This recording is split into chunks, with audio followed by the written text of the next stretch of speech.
Hi, my name is Jesse Jacobs, and I'm at Samovar Tea Lounge today with Ayumi Kinazuka, who is visiting us straight from Japan. And she's here with a tea delivery as well as with time to have a discussion with us about her family, her tea, and the state of tea farming in Japan.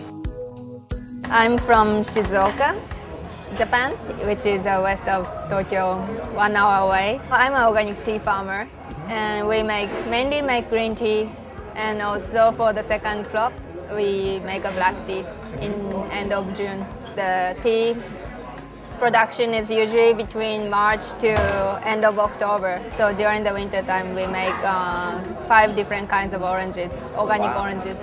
My father started organic farming. It's going to be 32nd year. Wow. Yeah, Okay. after he started. Amazing. And then your father and you? Yes, and also my brother. And also my sister does the packaging. Your sister does a packaging. So you mentioned that now there are 20 families in the Organic Tea Farmers Association in Shizuoka. So what are some of the challenges that you see with organic tea farming and also some of the opportunities that you see? I think right now at this point, a lot of tea farmers are getting older and not many young people, young farmers around.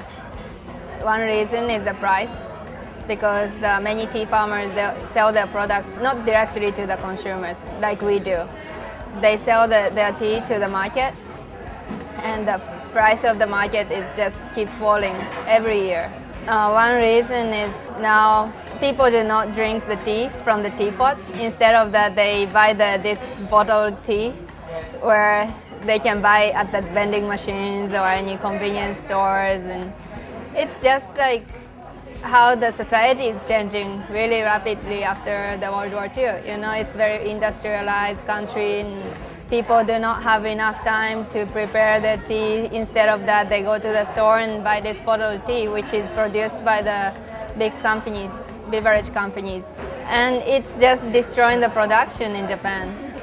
And it's very sad because I'm a farmer right now, but then if I look around, I don't see anyone like my age. Also my union, it's like we have 20 families and I'm the youngest one, and the second youngest one is like 50 years old. Now the companies want to buy the land from the farmers and produce in large scale instead of very small scale. But then if they do that, many people in the companies, they do not have the knowledge, because each region have their own specific environment and natural conditions. So traditionally they know how to manage the farming and also being in a part of nature.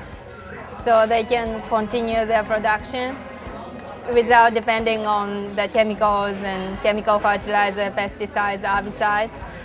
But if the companies try the larger scale production, they have to depend more on the chemicals, and of course it's going to destroy the environment, and also it will cause a lot of health problems to the consumers. How to solve that? Now, I think it is very important to have a connection with consumers. So what I'm doing right now is whenever I send a tea to the consumers, I make a newsletter. So in that newsletter, I talk about about the seasonal things, like how the nature is, or also like what kind of work I'm doing in the field, and of course like how the tea production is affected by the big companies going into this tea business. So what do you think about Americans drinking great Japanese tea, and do you have any message for American people? Oh yes, I mean, I can't really say what I think about Americans, but I'm very impressed about this cafe and the people visiting here, because now what's happening in Japan is opposite of what's happening here. Like, people have this great culture of drinking tea and producing tea, but now many Japanese people do not really appreciate what we have. It's important to see our own culture from just one step back.